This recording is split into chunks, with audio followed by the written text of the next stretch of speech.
We are just 10 days away from opening day. Well, Phillies opening day. Real baseball's being played. It has been played already. But we're just 10 days away from Phillies opening day. Can you feel it? Get a little lighter in your step? I mean, I think the weather's helped. Yesterday was super warm. I know it was windy. Today rained earlier, but it's looks like it's pretty nice out there right now. As it gets a little bit warmer, we get a little bit closer and a little bit closer and a little bit closer. We inch closer to opening day, and now we are just 10 days away. What's up, everybody? Welcome into the PHLY Phillies podcast. Tyler Zulli and Andrew Frazier here. We'll be with you for the next half an hour as we get you set for the final week, the final full week without Phillies regular season baseball for the foreseeable future. 162 games is right around the corner. Our nights are going to be filled with warm weather, the sun being out later. I don't know about you, but one of my favorite things to do while I watch Phillies baseball is enjoy some Ritas. So get some Ritas and watch Phillies baseball, and everything will be great once again, at least in the baseball world. What's up? How's everybody doing today? Let's get into today's topic of conversation, because we only have a half an hour, and I got a lot to talk about because, as you know, as you've heard on the show the last 2 seasons or so, I am one of the biggest Matt Strahm fans in the world. Now, Matt Strahm's injury or recovery or ramp-up time, it's nothing serious. I don't think he's going to miss a ton of time, but he hasn't thrown a game in spring training since March 5th. He said he's been dealing with some shoulder discomfort. He has resumed throwing, and he said the pain's kind of gone away, but anytime that you miss this amount of time in the early portion of spring training, in the early portion of the season, teams are going to be cautious with you. Now, Strahm said if it were up to him, he'd be ready for opening day. He said he's thrown from 75 feet. He's about to ramp up to 90 feet. He said if it were up to him, he would be on the opening day roster, but it's up to the Phillies and their medical team and their doctors and their athletic trainers to make that final decision. So it may be that because it's early in the year, it may be because the Phillies have the ability to retroactively place Matt Strahm on the injured list a little bit closer towards the season, that they're going to be cautious. They're going to take a cautious approach and put Matt Strahm on the IL to start the year. They could retroactively place him on the IL beginning 3 days before the season starts. He would be able to return on April 8th against the Braves, and he would miss the first 9 games of the year. By the way, hello to everybody in the chat. Chris Slemmer, Linda, I know, I'm sorry. I apologize. The Phillies spring training game, I believe, is televised today, and they're starting right about now. Unfortunate timing today. But to get back to Strahm, he would be able to return on April 8th against the Braves. He would miss the first 9 games of the season. So, knowing that Matt Strahm is a high-leverage reliever and perhaps your highest leverage lefty heading into this season, how would the Phillies, in a short sample size, replace him? Well, I think the obvious answer would be Jose Alvarado bumps up a spot, Tanner Banks bumps up a spot. That's your lefties. You've got that part covered. But it would open up a spot at the front end of the bullpen. It would open up a spot in the front end of the bullpen to say to have an opening in the 26-man roster. Now, we talked earlier in the month about Taijuan Walker, the probability of Taijuan Walker making the team. I think that at this point, especially with Strahm potentially missing the beginning of the season, it feels like a foregone conclusion that Taijuan Walker is going to make the roster. I also think it's going to be Joe Ross as your other long man, but there's now an open spot in the bullpen for the first couple of days. Who takes that final spot if Strahm starts the year on the injured list? Well, as it seems like Rob Thompson has alluded to, and what my gut tells me, is that it's going to be Nabil Crismitt. Crismitt signed a minor league deal with an invite to camp earlier this spring, and he's also the only non-roster invitee reliever left on the Phillies with the big club in spring training. Koyo Aoyagi has been sent to minor league camp. John McMillan was sent to minor league camp. So it seems to me that the guy they want to give the most extended and longest look to in spring training for the remainder of spring training is Nabil Crismitt. He has major league experience. He's thrown 114 games with 4 different teams. Here's his numbers as a major league reliever. A 3.71 ERA, just shy of a 1.3 whip, a 1.299 whip, strikes out about 7.7 per 9, and he's walked 54 over 177 innings. Numbers are seemingly fairly good for Christmas. The one that is the most concerning, and it's the reason that the whip is at 1.3, is he's given up 176 hits over 177 innings. You kind of know what Christmas is as a pitcher, and I'm sure you've seen it in spring training. He's been pretty good in spring training, but I'm sure you've seen it in spring training, and you kind of know that the type of pitcher that he is. First and foremost, he doesn't throw particularly hard. His last full season in Major League Baseball was 2022. He averaged 90.4 miles an hour on his fastball throughout the course of 2022. Now, all of the numbers that I'm about to give you are over his last full season. Had a handful of appearances in 23, a handful of appearances in 2024, but his last full season in Major League Baseball was 2022. So all of these numbers that I'm about to give you kind of go back to that 2022 season. That 90.4 average velo on his fastball put him in the 8th percentile. He ranked 535th amongst average fastball velocities in Major League Baseball in 2022. That's four-seam fastball specifically. That's telling in and of itself for a guy that doesn't throw particularly hard. But I think just to prove the point a little bit further, here's some more numbers. 44 pitchers in 2022 threw their cutter on average faster. 20 threw their changeup faster. 6 threw their slider harder. And 5 threw their splitter harder in 2022. You get the point. Christmas doesn't throw particularly hard. He also throws a ton of changeups. And I think it's kind of funny. The pitch changeup, I guess when it was first invented, by name says it changes up, right? It changes up the fastball. Now, when baseball was first kind of coming into form, it was fastball, it was changeup. Maybe there were some curveballs involved, and then there was all the junk, the spitball, and all the cheap stuff, the stuff that got banned, right? Digging your fingernails into the ball and cutting the baseball and making it do weird things. But like of the pitches that have remained standard, the changeup was meant to change things up. Is it really a changeup if you throw it almost 50% of the time? Because that's what Christmas did in 2022. But obviously the feel for a changeup isn't just a change of speeds anymore. It's a true arsenal pitch. And it's been that way for a long time, but now guys throw harder and harder and harder. The separation of velocity, it's something that we talked about with Jesus Luzardo. It's something that we talked about with Zach Wheeler. The separation of velocity becomes more and more important. Christmas' best pitch is his changeup, and it's why he throws it so often. He's got great arm action, and his best changeups kind of almost feel like they float in there a little bit.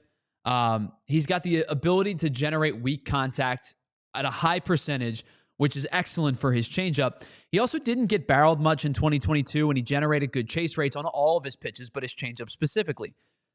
I think the thing that's going to give him the most success at Citizens Bank Park is his ability, specifically with the changeup, to keep the ball on the ground. He's got really good ground ball rates. His launch angle on the changeup in 2022 was just 4. He also doesn't give up a ton of hard contact. His average exit velocity on that pitch was 86. He finished with the 9th best run value in 2022 on changeups with a 6. He also finished tied for 10th in 2021 with a 6 as well. One of the things I find interesting about Christmas' changeup is that he throws it more to right-handed hitters than he does to left-handed hitters. And he also has given up a lot of pull rates on that pitch. There's a lot of different stats that I'm throwing at you, but I'm trying to give you the best understanding of the type of pitcher that Christmas is. He got pulled on 40% and 47% of his changeups, respectively, in 2021 and 2022, which makes sense considering he's not like blowing anybody away with elite velocity or with crazy good stuff. He's just a guy who throws strikes. He's a guy who knows how to pitch. He's a guy who works his changeup in a ton. And so with these pull rates, I would expect for a guy who, A, gives up a lot of pull contact to righties and lefties, and B, keeps the ball on the ground pretty heavily, I would expect for Alec Boehm to get a lot of action. I would expect for Bryce Harper to get a lot of action. The infield in its entirety, but those two guys specifically on the corners with righties and lefties respectively probably will get a lot of action. So you kind of know what type of pitcher Nabil Christmas is. He's not surprising you. He doesn't have nasty stuff. He's just arm action, a lot of changeups, heavy on the changeups, and then he'll throw his fastball in there, which feels like it gets up on you a little bit quicker because of the fact that the changeup average is about 82, 83. Not the 90.4, 90.6 feels a little bit harder. So he's deceptive with his arm action. He's got good ability to locate his changeup. He'll throw it for strikes. And in a short stint, covering for Matt Strahm for, 9 games, 15 games, whatever the case may be, until Strahm were to return, I think that this is a good option for the Phillies. Everybody on the left-handed side of things will move up a spot, right? As I said, Alvarado will be your highest leverage lefty. Alvarado's looked excellent in spring training this year so far. The strikeout rates have been good. The command's been better. The velocity is back where it should be. I think that Alvarado may be poised for a bounce-back season. Tanner Banks will hold down the number 2 lefty spot until Strahm gets back. And while I'm not over the moon about that, if he's your 5th reliever, you can live with that.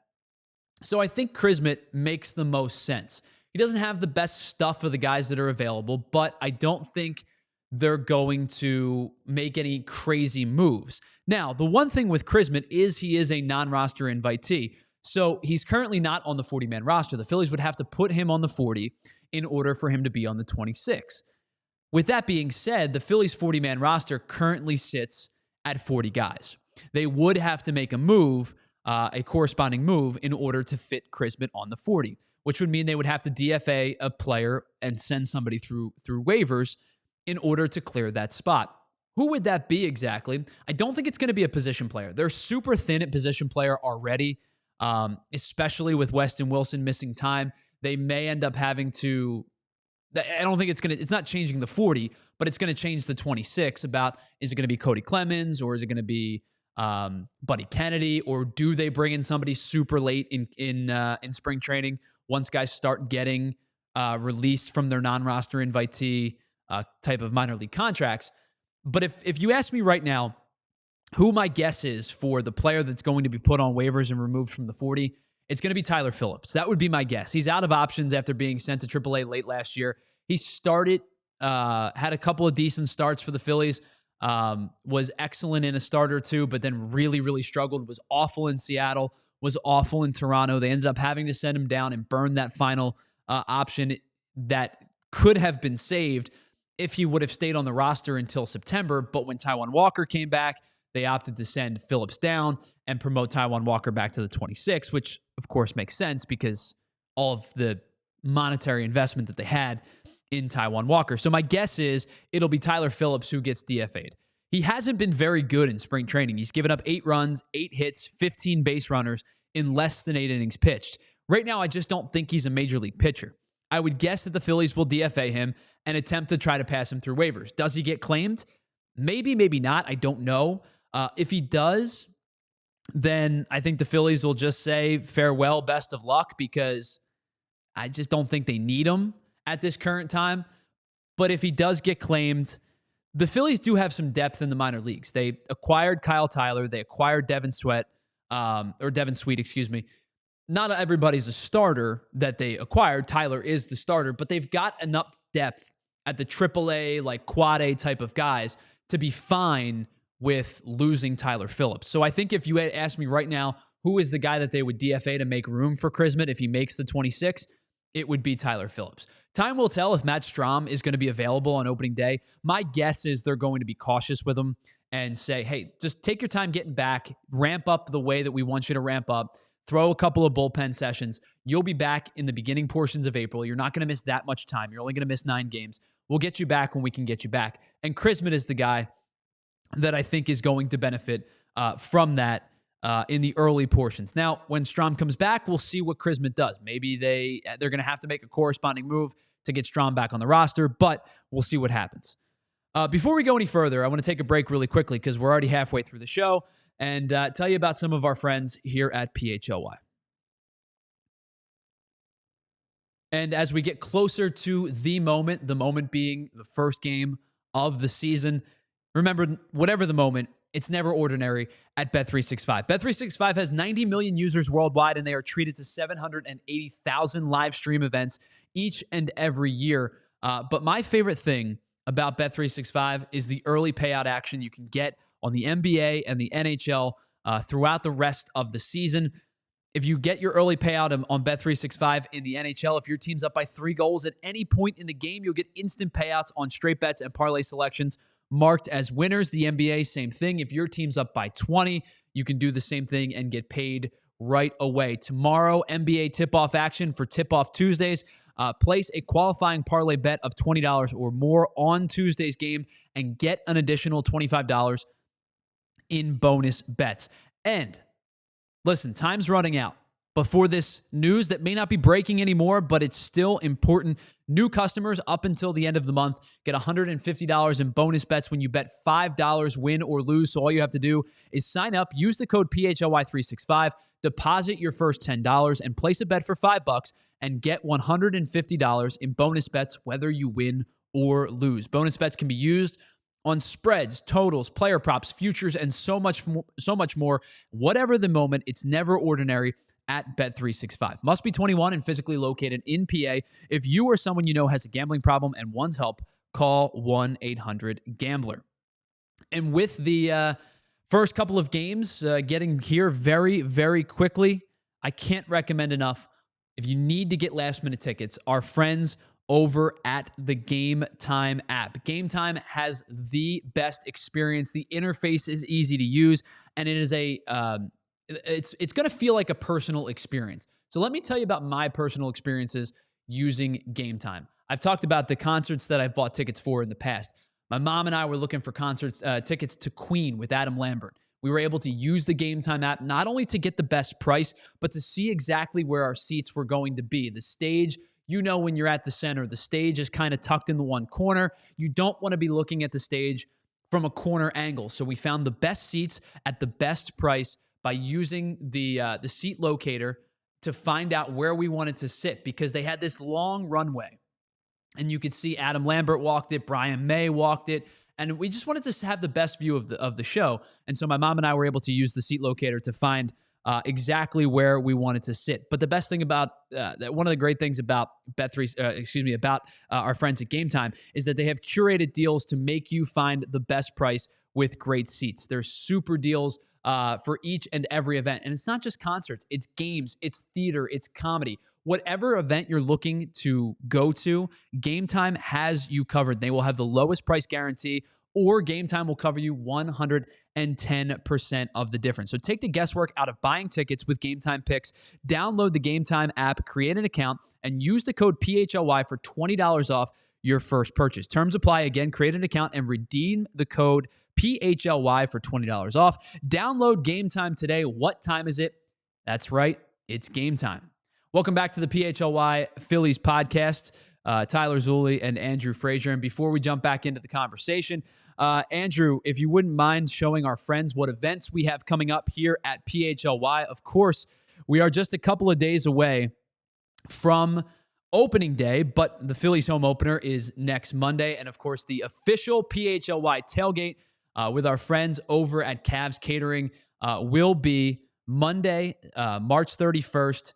At 700 Patterson Ave is the location to the tailgate. It starts at 11 a.m. and the game doesn't start until 3. There you can see Andrew in the photo. That's our friend Mickey Durkin there. All of our friends at PHLY, all of our friends with the Phillies, and of course at Cavs Catering. And here's what you're going to get with this event. Of course, you're going to get your ticket to the game. So that's covered. You don't have to worry about, getting last-minute tickets and having to worry about that. But you're also going to get incredible food and have an awesome time. The tailgate begins at 11, so you're going to get 4 hours worth of tailgates, and it runs right up until first pitch. The package includes all-you-can-eat favorites. And listen, you can get your burgers here, you can get your hot dogs here, you can get your soda here, you can get your beverages here.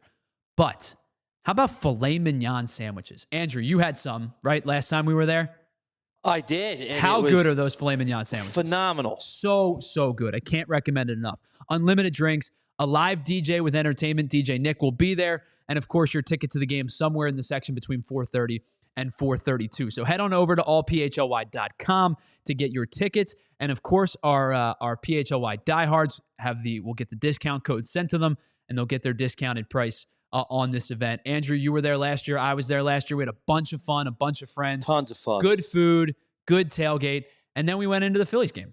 Yeah. Can't beat it. It's a day out, right? Yeah. So head on over to allphly.com to get all of the information and to buy your tickets. And by the way, I know a lot of people have already bought them. I don't know what our allotment is, but I would imagine that we have just a few left. So head on over to allphly.com to get your tickets ASAP. All right, so one of the things I wanted to talk about today was a graphic came out today that I saw, and it was the notable 2026 first-time Hall of Fame candidates. Now, I have been on the record as publicly saying I'm a big believer in if you have a vote, you get up to 10 players. I would vote for 10 players. I understand people think that kind of waters the product down a little bit. It becomes like the Hall of Really Good as opposed to the Hall of Fame.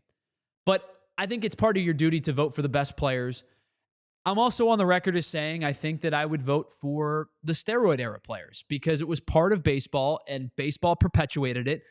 Bud Selig perpetuated it. Major League Baseball perpetuated it. And then those guys kind of a little bit got thrown under the bus. Not entirely on baseball's fault. Part of the steroid era is, the lack of acknowledgement of using performance-enhancing drugs. But I think that I've been on the record as saying I would vote for Bonds, I would vote for A-Rod, I would vote for Manny Ramirez, I would vote for Sammy Sosa, I would vote for Mark McGwire, I'd vote for Rajic. You get the point. I would vote for the PED guys because of the perpetuation of the steroid era by Major League Baseball and by Bud Selig. With that being said, the first ballot the first year Hall of Fame candidate list absolutely stinks. This list stinks. Let me go through some of the names really quickly, and then we'll talk about a couple of guys in particular. Ryan Braun, Shin-Soo Choo, Edwin Encarnacion, Gio Gonzalez, Alex Gordon, Cole Hamels, Matt Kemp, Howie Kendrick, Nick Markakis, Daniel Murphy, Hunter Pence, Rick Porcello, and Neil Walker. All right, before we do anything on some of these names, I am going to tell you right now, Howie Kendrick, Daniel Murphy, Rick Porcello, Hunter Pence, Neil Walker, Nick Markakis, Gio Gonzalez, none of them should even sniff the Hall of Fame. All decent to really good players in their own right. None of those guys should be on the ballot for more than one season. Matt Kemp had a really good couple of years, short shelf life. Same thing with Hunter Pence, same thing with Nick Markakis. But some of these guys are just like tenured longevity veterans. Like these guys should not be even in the conversation. That leaves me with 5 guys that like maybe even could be in the same breath as the Hall of Fame. And quite frankly, I think it's 2. I love Shin-Soo Choo. I think Shin-Soo Choo is one of the most underrated hitters of the 2000s. I thought he was a really, really good player in Cleveland. Thought he was a really good player in Cincinnati. But with that being said, he played for 15 years and amassed less than 1,700 hits. He has 218 home runs, no awards, 1 All-Star game. I don't think Shin-Soo Choo is a Hall of Famer. I think Shin-Soo Choo was a really good player, but I don't think he was a Hall of Famer. Alex Gordon and Cole Hamels were excellent players in their own right. Neither of the two, I believe, are even close to the Hall of Fame. That leaves me with 2 guys on this list that should even remotely be in the conversation. Let's start with Ryan Braun. Ryan Braun was the 2007 Rookie of the Year. He was also a 2011 MVP. He was a 6-time All-Star. He had nearly 2,000 hits, 352 home runs, a career 297 average. He was a 6 times in his career. He hit 30 or more home runs. 5 times he had 100-plus RBI. He led Major League Baseball in slugging and in OPS in 2 different seasons. All of his numbers are really, really good. Nothing I just listed there makes me believe he's a Hall of Famer. But let's believe for a second that he is. He also obviously tested positive for PEDs. I just recently said I'd vote for the PED guys if I believe that they were worthy of the Hall of Fame. There are players who tested positive for PEDs that are not Hall of Fame players. I don't think Jose Canseco is a Hall of Fame player. I don't think Jason Giambi is a Hall of Fame player. I think that Ryan Braun falls in that list. He was excellent. One of baseball's best, probably 10 players over a sample size of 4 or 5 or 6 years. I understand he's got some awards, but to me, the threshold of Hall of Fame doesn't get met in Ryan Braun's case. He's probably in the Hall of really good. But if I'm the guy who says I would vote for PED players and I wouldn't vote for this player, what are the voters who have taken a stance on PEDs going to say? Voters have said no to Barry Bonds, to Sammy Sosa, to Roger Clemens, to Mark McGwire, to all of these players who are better than Ryan Braun. I don't think Ryan Braun's going to even have I don't think he's going to get in. I don't think he's going to get close, quite frankly. I understand the thought process of PEDs have shifted a little bit over the years, but Braun's numbers against that group aren't even good enough in that group to be considered as a Hall of Famer. Braun is probably in the Hall of really good. I don't think he's got any merit to the Hall of Fame. The last guy, and I'm kind of surprised that I'm saying this, I think of this entire group, the player with the best chance to be a Hall of Famer, and I don't think he gets in, but the player with the best chance is actually Edwin Encarnacion. And my initial thought when I thought of Edwin Encarnacion was really, really, really good at his peak, maybe even elite at his peak, but didn't have enough of a sample size at his peak to justify being a Hall of Famer. Actually not the case. 2012 to 2017, he hit nearly 300 home runs. He drove in 850 runs over that span and had an OPS plus of 138. He's a 3-time All-Star, 6 times he's hit 100 or more RBI, and he had 8 consecutive seasons where he hit 32 or more home runs. His 424 home runs actually ranked 54th all time. Of the players ahead of him, 33 of the 53 guys are Hall of Famers. Albert Pujols and Miguel Cabrera are lock first ballot Hall of Famers. So soon it's going to be 35. And then we get to two players that I think eventually get in. Carlos Beltran and Andrew Jones. Beltran, I think, gets in next year. Jones will probably get in soon, I believe. So that gets me to 37 of the 54 players ahead of him are Hall of Famers. Then it gets to the steroid era guys. Bonds, A-Rod, Sosa, McGwire, Palmeiro, Ramirez, Canseco, Giambi. Of that 8, I think 5 should be Hall of Famers. Bonds, A-Rod, Sosa, McGwire, and Ramirez. I don't think Palmeiro, close, probably the closest of the group. Canseco and Giambi, I don't believe to be the case. But all likely not going to get in because of the steroid era. So that's really like 37 of 46. And then you add those 4 guys, it's 41 of 46. 41 of the 46 guys that have a chance to be in the Hall of Fame ahead of Edwin Encarnacion are or will be soon. Does Edwin Encarnacion actually have an outside chance of being a Hall of Famer? I don't think he does. I don't think he's going to make the Hall of Fame, but his numbers are actually way, way, way better than what I thought they were going to be. I was kind of surprised when I dove into these numbers. And Linda makes up a great point. Most of these guys on this list are Hall of Very Good. And you're right. I don't think any of them are Hall of Famers, but Edwin Encarnacion actually has the best chance. I just assumed, looking at the names, it was going to be Ryan Braun. But as soon as I went and deep dove the numbers, I actually think it's Encarnacion. I think Braun is going to get knocked for the steroids. The rest of the group aren't Hall of Famers. If any of these guys get in, the only one I would say is Encarnacion, and it's going to take time. I think it's going to take significant amount of years to get to this group. The rest of the group, nah, I'm good. I don't need any of these guys. Andrew, let me ask you, just off the cuff, any of these guys stand out to you as Hall of Famers? Like, forget first ballot. Like, none of these guys are first ballot Hall of Famers to me. Any of these guys stand out to you as like potential down the road Hall of Famers? Yeah. I mean, Cole Hamels. So the numbers for Hamels are good. And I think the one thing with starters, like the old metric was 300 wins. Mm-hmm. I don't think any pitcher's ever getting to 300 again. It's just how pitchers are used. Guys don't throw the way that they did, in the early stages of baseball up until probably like the 80s. Guys just don't throw that many innings and that many starts anymore. But if I say to you, is 200 the new metric? Like, if 200 wins, is that enough to say you're a pretty good case for the Hall of Fame? Or does it still have to maybe be closer to like 250? I guess it depends on everything else, all the other variables that go into it. ERA is important. Yeah. Strikeouts are important. Whip's important. Is it a lower end number? Yes, 200. Right. I don't see. I'm looking at these guys right now, and like you've been saying, none of them are first ballot at all. I can see them maybe in a few years. A couple of these guys, Matt Kemp, maybe. Yeah. But that's really about it. I'm not really like, wow. These are some really big, heavy names. Yeah, it's not a stellar list by any means. Yeah, it's not a stellar list. Now, 2027, I think, is the year that Miguel Cabrera, I believe he retired after 22. Like, coming up, you're going to get Miguel Cabrera, you're going to get Albert Pujols, and then you're going to start getting legacy pitchers of our era, right? You're going to get Kershaw, DeGrom, or not DeGrom, excuse me, Scherzer, Verlander. When those guys retire, and they're first ballot. Those guys are 100% hands down, right? Yeah. And so we're talking about a bunch of dudes coming up in the next decade who feel like they're first ballot Hall of Famers.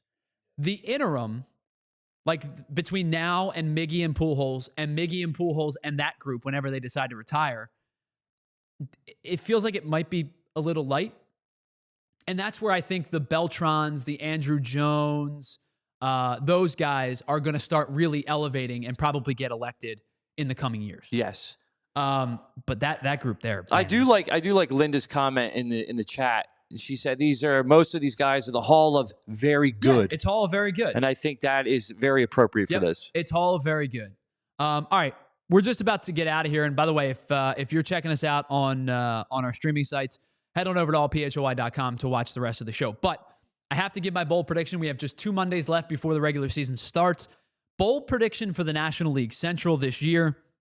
And Linda, by the way, I think the one thing, I think with the PED usage, I am more forgiving of the PED usage for the guys that owned up to using PEDs. And so I think that a lot of people are probably starting to feel that way. Braun was so adamantly in denial that he claimed his innocence for such a long time. And then, as you point out, I believe cost somebody their job. And there was a whole thing on top of the PED usage. I think if the guys that said, yeah, you know what, I did it, I think hold a little bit more water for me, because I do believe Major League Baseball perpetuated steroid usage, right? Baseball was dying. They had the 94 strike. Yeah. They needed something to juice baseball. Everybody was juicing. Did it. What's that? I said everybody was juicing. Right. And that's the thing. Guys were doing it. Like the home run chase, 97 or 98 with McGuire and Sosa, right? Oh, yeah. That summer was huge. And then the summer of Bonds breaking the record, and Luis Gonzalez and Sammy Sosa were both above 55 or 60. That was the way that baseball brought fans back into the stands, by those guys, juicing. And so there was a perpetuation of it. But let's get to our bold prediction before we get out of here for the afternoon. All right, so the NL Central, my bold prediction for the NL Central is that 2 NL Central pitchers finish in the top 5 of National League Cy Young voting. Paul Skeens is the obvious one, right? He's disgusting. He very well could be the favorite to win the award this year. He might win it this year. He finished 3rd last year, even though he only pitched 133 innings. Posted a 1.96 ERA. He was unreal. So assuming he pitches a full season, health, and he's good to go, he's going to easily get into the 185, 190, 195 innings pitched. Might break the 200 innings pitched threshold. He's easily going to crack the 200 strikeout rate. He posted a sub-1 whip last year. Only Zach Wheeler had a better whip in the National League. I think he's the obvious one. The second one is a guy who finished in 8th, and I think he's going to be kind of a dark horse candidate to win the National League Cy Young this year, is Hunter Green from the Cincinnati Reds. Last year, he finished 8th after making his first All-Star game. He's a guy who's always had elite stuff and just needed to put it together. The command was not always there. He just needed to kind of hone himself in a little bit, and he did that in a pretty big way last year. He posted a 2.75 ERA, also struck out 169 over 150 innings, his most innings pitched in a season. He had 26 starts this last year. If he gets up into the 30 threshold, I think he will get into the, again, 180, 185, 190 innings pitched. He's well over a strikeout per innings pitched. His walk rates are high. He walked about 9% of the hitters he faced, was only in the 31st percentile in that, but he generates a ton of whiff, generates a ton of strikeouts, doesn't get barreled, doesn't get hit hard, throws almost 98 on average. Slider's nasty. He's basically a two-pitch pitcher. 90% of his pitches are fastball slider. Sprinkles in a little split, sprinkles in a little curve, but his stuff is so good he can be a two-pitch pitcher as a starter. If he can continue to drop, he dropped the barrel rates pretty significantly last year from 9 to 5%. He got barreled 19 times, 7 less in 76 more batted balls. Hunter Greene was trending in the right direction last year and had an awesome year and was an all-star. If he can do that again this year and pitch 30 games, 31, 32 games, I think he's going to be a pretty significant candidate for the Cy Young. I think my bold prediction for the National League Central is 2 National League starters finish in the top 5 in National League Cy Young voting. And that'll just about wrap up today's show. Thank you for everybody for tuning in. Thank you for everybody in the chat. And of course, a big thank you to Andrew Frazier for producing today's show. We'll be back live on Friday at 1 o'clock. I got a special treat lined up for you on Friday. I think it's going to be a lot of fun. Going to be joined by some fun guests, some friends, some current colleagues, some former colleagues. Really excited about that. In the meantime, we'll have some videos for you that will drop Tuesday, Wednesday, and Thursday at 1 o'clock. Be sure to check out the live show on Friday. Be sure to head on over to allphoy.com to get all the information about our tailgate coming up in just a couple of days, 10 days for that matter. And we will check back in with you on Friday right here on PHLY. Have a good one.